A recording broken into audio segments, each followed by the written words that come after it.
So for me now, with landscape, I've developed this could we please get it over with attitude.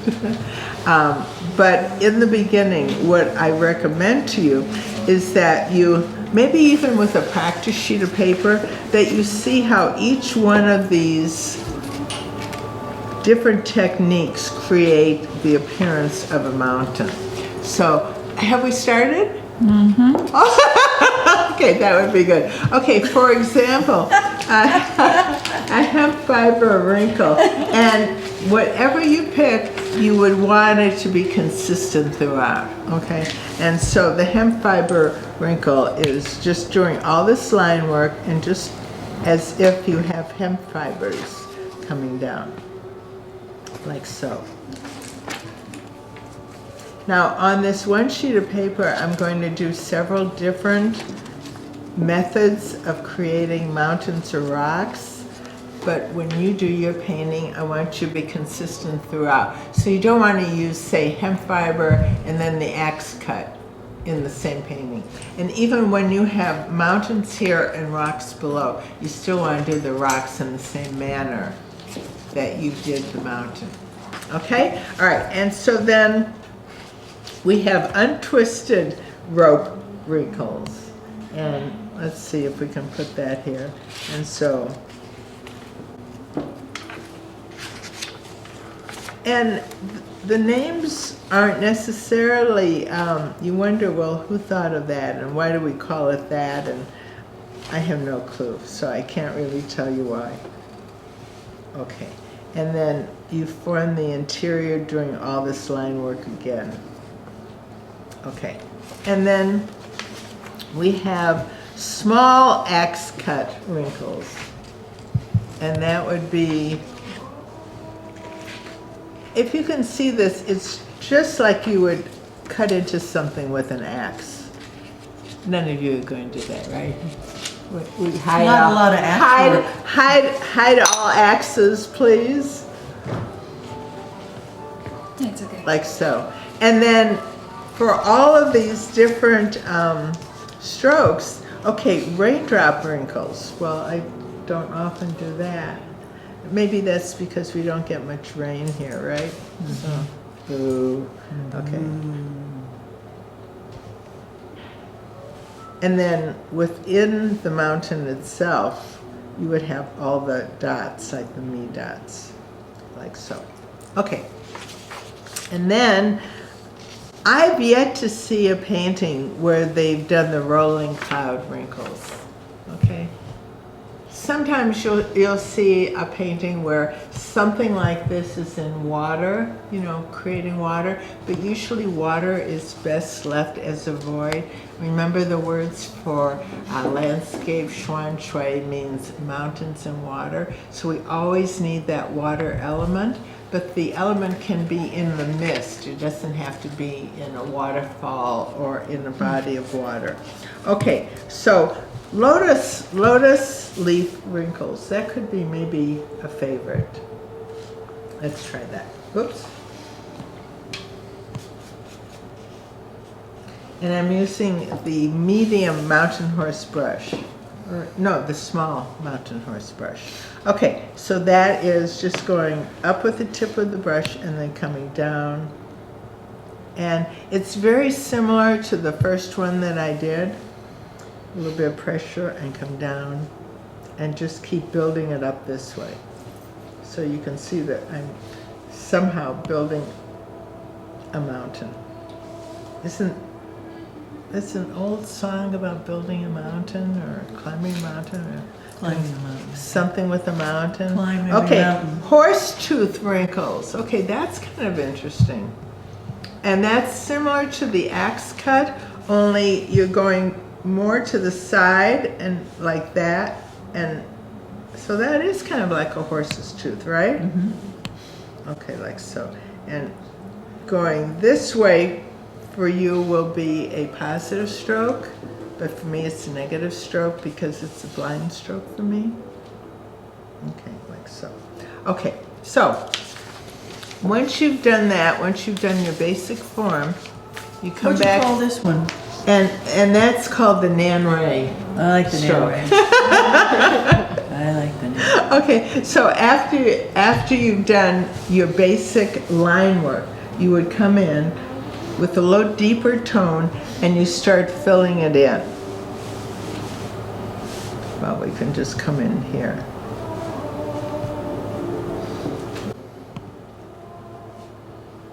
And fill it in. And whenever you do a landscape painting, the most important thing is texture. And it's a series of washes that you build up. So you always want to start light. Your initial strokes should never be darker than, say, that. That's even too dark. Okay, so when that dries down, you can come in with a darker tone and continue to build up. That, I like that. I think I'll just cut that out right there. Cut and paste. Okay.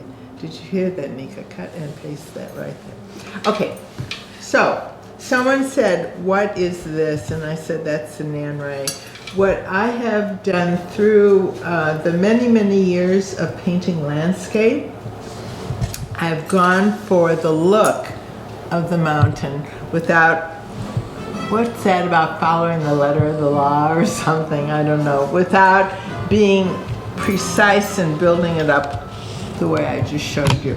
So what I do is I take a mountain horse brush, and you can use a small, a medium, or a large, depending on how large your painting is. I use the full length of the brush and I push up and wipe the paper, like so. And getting it scratchy and getting a lot of texture going on. Okay, because remember I said the main thing in landscape painting is texture. All right. Now, if I had a mist area here, all of the tone would have to almost disappear into the mist. So you want a light tone going into that mist area. And what happens is sometimes we forget where the mist is, and so we've got this dark area going into the mist. Okay.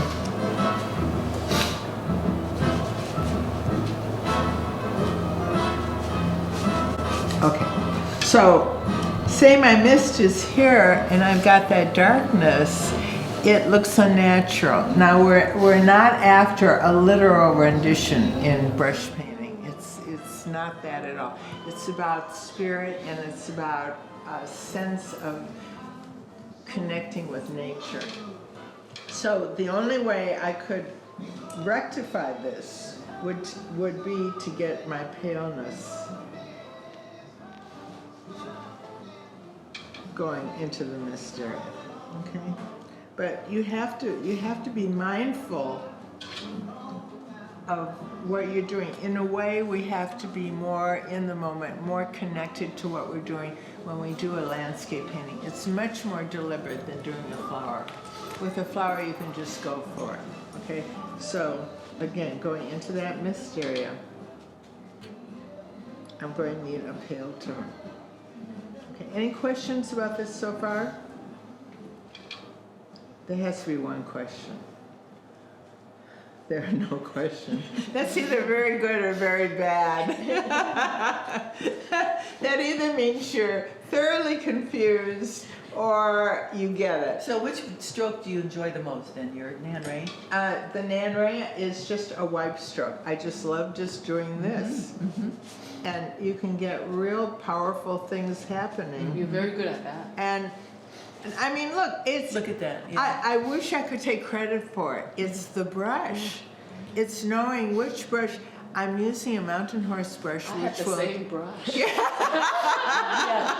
It doesn't do what yours does. It will. I guarantee... No, I guarantee it will. probably the brush is too wet. Let's see what happens if I have that brush too wet. Now, I better mess up on this, right? Yeah, see well, I'm still getting great texture. Look at that. I mean, it's so interesting. The hand holding the brush. Okay? Is the hand holding the brush? It's not the hand. Thank you. I wish I could take credit for it. I really do. But all of you will do. Your landscapes are beautiful. You do beautiful landscapes, Claire. So, all right. So, do we understand this idea though of scraping the paper with the brush and also having respect for the mist area? So I can come in later on and have my darkness. See, I can have my darkness bleed in, right. So should we have the dark as it comes forward? It should be darker as it's lighter should be pushed back. That's interesting. Usually, all right, when you're painting, say, a mountain, usually the part of the nose is lighter and then darker on the sides. But I tend to ignore that too. And you have to go with your instinct on it. And you just know when something is looking right. No rules. And there are no rules. Because now I know you have ventured forth into Western painting, and I think that's commendable. But for me, there's too many rules. Yeah. So we have a vanishing point. We have a light source. We have all these things to drive us crazy. Whereas in brush painting, in Eastern art, all that's out of the window. There's no perspective.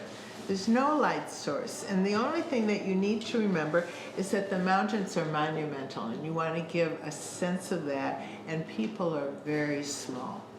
So any structures that you paint should be very small. When you see a little man fishing in a boat, that's not a little man. In the West, it would be, oh, look, he's fishing. But in the East, someone looking at it would not. That's a gentleman scholar who is withdrawn from public service when the Mongols invaded. I'm not going to fight. I'm going to paint. I'm going to just withdraw. So that's what that represents. And everything is a metaphor in Eastern art. Everything is a metaphor. And remember, it's the nature is all. So you never want man or any structure to dominate the scene. You're not going to be seeing a big pagoda. It's just not going to happen. So any other questions? Anything? So maybe I would take one sheet of paper and try all these different methods and see if any of them appeal to you. And then I'm going to turn this somehow into a painting and do what I did here and try just using the side of the brush and being very scrapey to form all that beautiful texture. And then once it's dry, you come in and you can darken it up. Okay? And then you'll see underneath the underlying strokes.